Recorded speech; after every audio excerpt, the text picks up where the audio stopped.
आंबा विशाळगड रोडवर का नाही मध्ये जंगलाच्या मध्ये एक पाण्याचा झरा आहे, त्याला वाघ झरा म्हणतात. इथे एक गोष्ट नोटीस केली.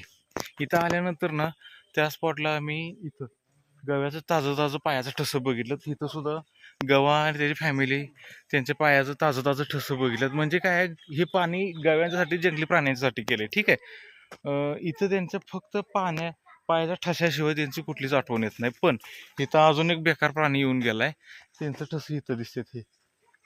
हे मनुष्य प्राणी इथं येऊन गेलाय आणि इथं पूर्ण घाण करून गेलाय. म्हणजे अक्षरशः ना, तुम्ही या आणि तुमचे जे अवदस आहे ते सोबत घेऊन जा, असं सरळ सरळ सांगणं आहे. हे प्राणी आपल्या घरादारात गावात शिरलेत म्हणजे हौदूस घालतातच आहेत, पण तुम्ही त्यांच्या घरात जाताय त्यावेळेला तुम्ही थोडीशी स्वच्छता राखली पाहिजे.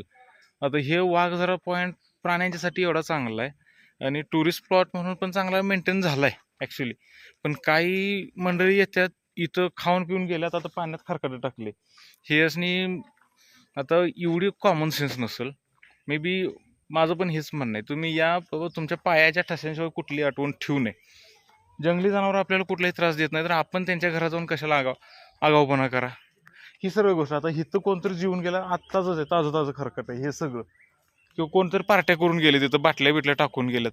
ह्यासनी अक्कल पाहिजे बाबा. कोणतरी घावली तर बाबा त्यासनी त्यांच्या घरात जाऊन घाण टाकली पाहिजे.